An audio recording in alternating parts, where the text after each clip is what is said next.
Hey YouTube, Active Asshole on Roids here with another glorious rant. That's Active Asshole on Roids, kryptonite for conservatives.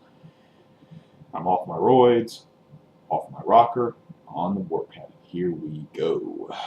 Today, got a little treat for y'all. I'm going to talk about good old Southern racism from the point of view of a Southern white male who has seen the evils of his demographic coming up in the South. And I think this is going to be, I don't know, I guess this is probably the Claire O'Connor story told from told only from a completely different perspective. Well, not completely different, considering that the John Birch Society and the Ku Klux Klan both were similar in some ways. But this is probably going to be the Claire O'Connor story told all over again, kind of like how Princess Mononoke was the story of Pocahontas told all over again, only better. So, where do I begin with this? I've actually had a problem.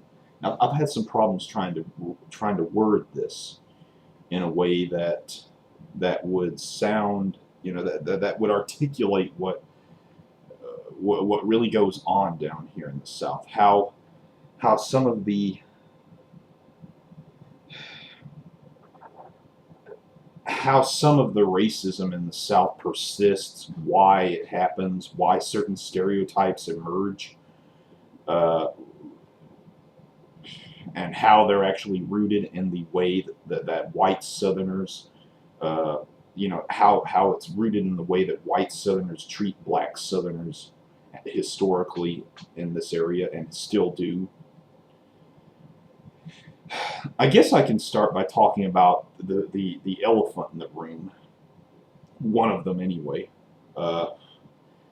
and because remember the subject matter in this video is the elephant in the room, because you can't talk about Southern politics or American history without talking about the way that white people have romanticized, especially white Southerners, have romanticized Southern servitude, Southern black servitude, the idea that there's somehow, and the romanticization of the idea that there is somehow some kind of moral and intellectual superiority that white people have that black people don't.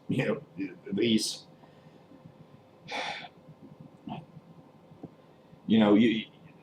I guess I can start by talking about how the stereotype of incest in the South among rural white Southerners is tied to the racism thing.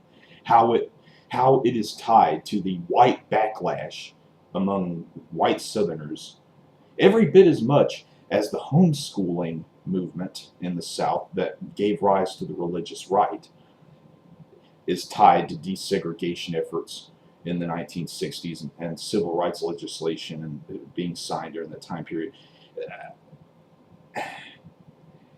It's like following the massive gains, the successful massive gains of the civil rights movement. There was this collective just losing their shit moment among white rural Southerners. And one of the things that emerged, that I guess you could say intensified during this time, was the incest. And no, I'm not making this up. I mean, you can talk to any older African American Southerner, you can talk to any older black Southerner, and he'll tell you about some of this shit. You see, back in the day, back in the day, I'm talking about something way before us. This is back in like the 70s and 80s, well, before most of us, anyway. Part of the backlash against desegregation was this. Let me just flex my bicep there. Was this this objectification, this, well, no, it was going on a long time before that, but after desegregation, white people just lost their shit, and you saw things like, God, this is why I was hesitant to make this video, because it's very, I don't know how to really address this. I guess you could call it misogyny that is derived and that developed from white supremacy and Eurocentrism in the South, from the region's white, just white manifest destiny to rule mentality. This, just like you saw with public schools, I guess that would be a good analogy to start with. White Southerners did everything they could to apartheid black Southerners as much as humanly possible, while trying to superficially avoid the charge of racism.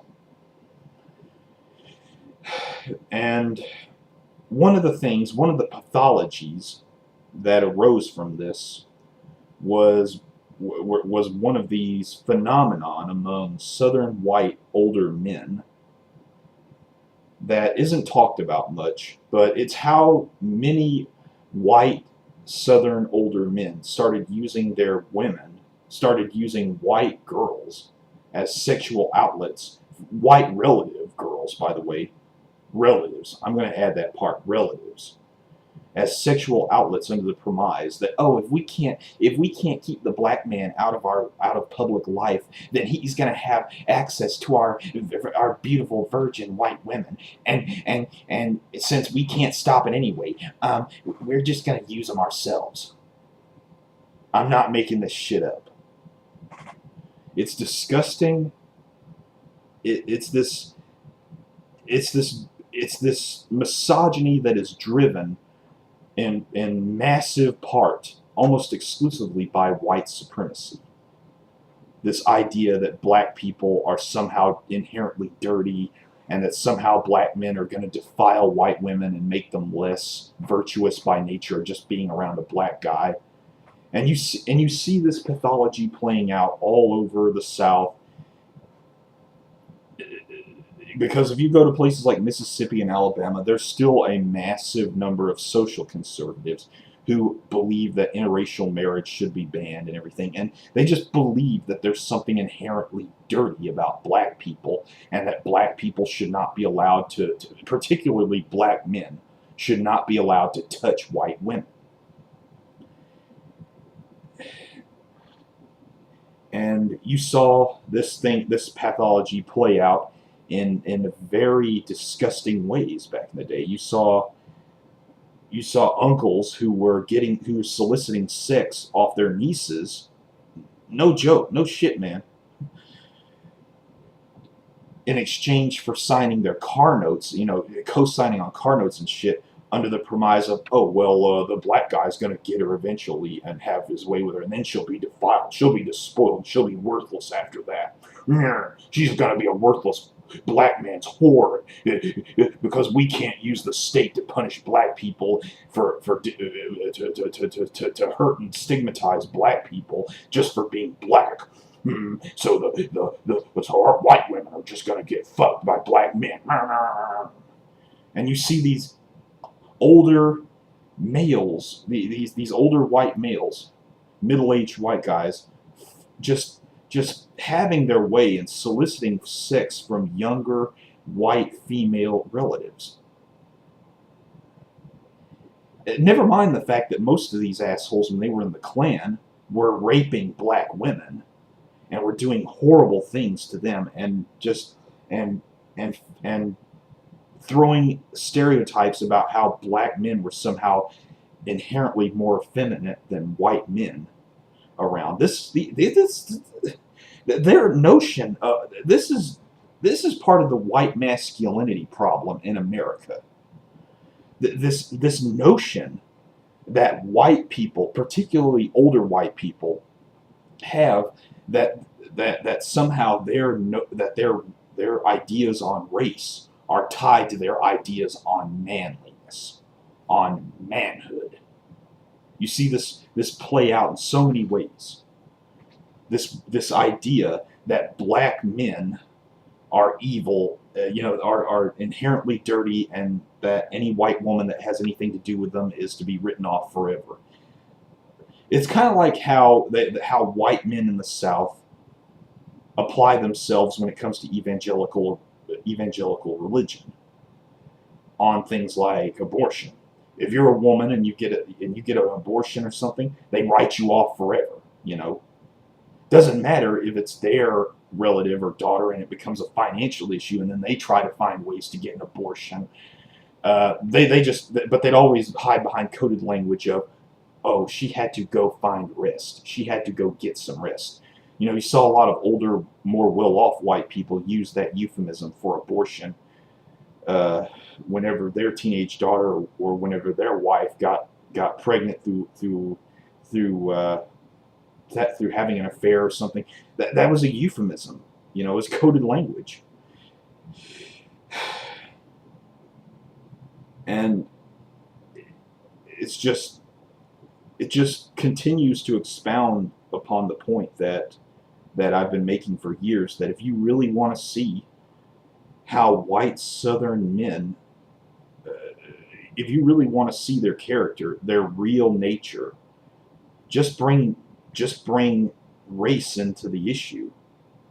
Hell, the religious right itself. People like to say, oh, bring religion into the issue. That might be a huge part of it. But the thing is, that religion being part of the issue is derived largely from the race issue because of the homeschooling thing that the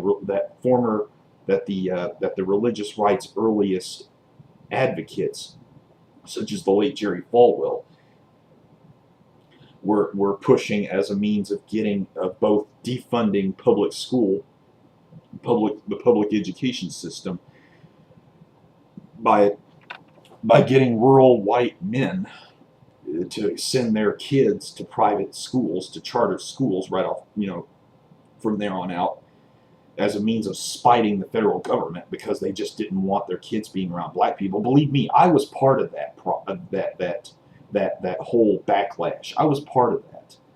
I lost my social life because my racist ass old man decided to put me in a homeschool just because he didn't want me around black kids.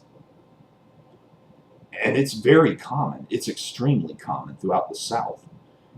In Montgomery, over 70, not even, I think it's more around 80%. Around 80% of all white kids are sent to private schools simply because their parents, following following desegregation, decided, hey, we don't want our kids around niggers. We don't want our kids around niggers.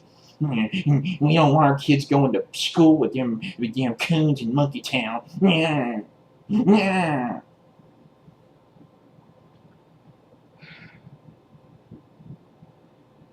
The truth of the matter is, all the progress that you see in the South on race is superficial. 100% grade A superficial. Because ultimately, white people develop their own coded language, their own Lee Atwater-esque coded language. Look up Lee Atwater, the guy who was the architect, aside from Kevin Phillips, of the Southern Republican takeover.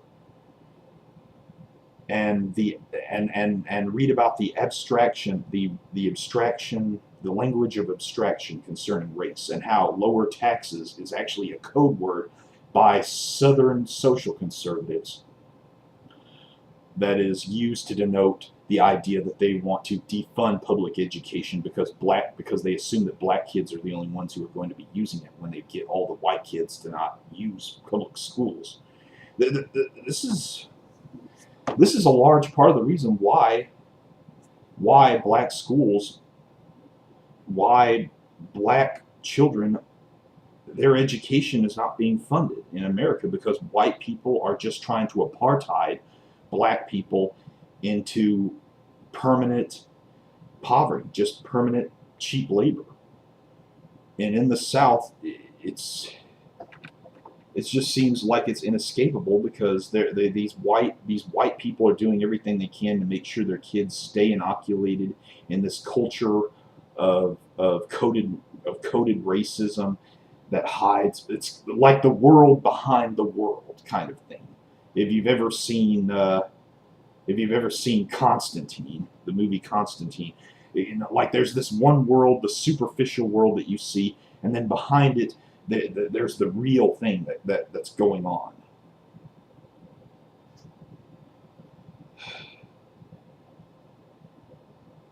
And it dismays me. It dismays me that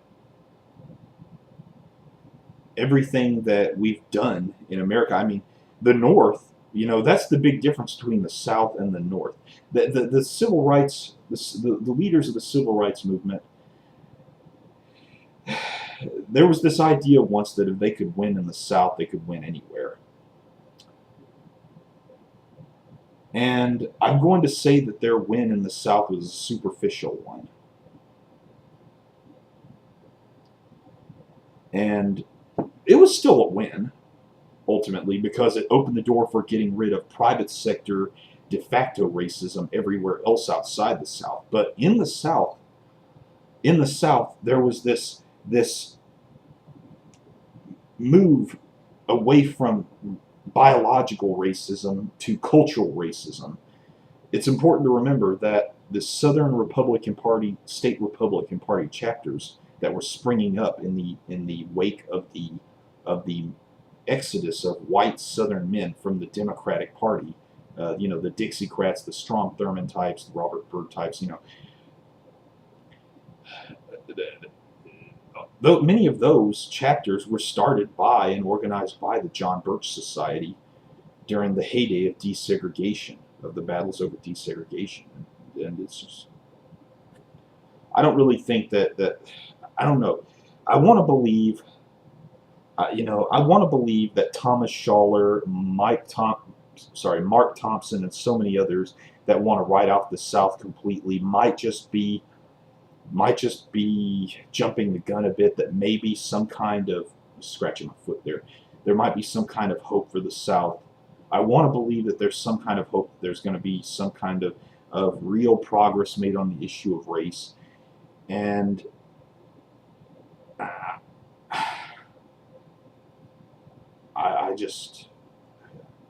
it's just like, you feel like a whipped dog when you're the progressive in a region surrounded by knuckle dragging, shit kicking, trailer park hick rejects who sit around, talk, not necessarily sit around, but who have this idea that if a black guy moves into their neighborhood, that it's going to devalue their property. Oh yeah, like the guy with the trailer park, with the trailer with 5 or 6 cars standing on blocks that have rusted away to practically nothing, doesn't devalue the property already. Seriously, this is just. I think I've made this video long enough, but you grow up in the South and you see all this shit. You realize that some things just never change, that some attitudes never change, and racism in the South is alive and well, regardless of what any of these Southern social conservatives like to say on the matter. Because most of them don't realize that they're being racist, because they've fallen into the coded language, the Liatwater coded language, and the veneer, the superficial has become to them the reality. And there were a lot of other things I wanted to say about the issue, but I've forgotten most of it, and I feel like I've added a lot more filler to this video than I really needed to. Again, active S on roids. Peace out, everybody.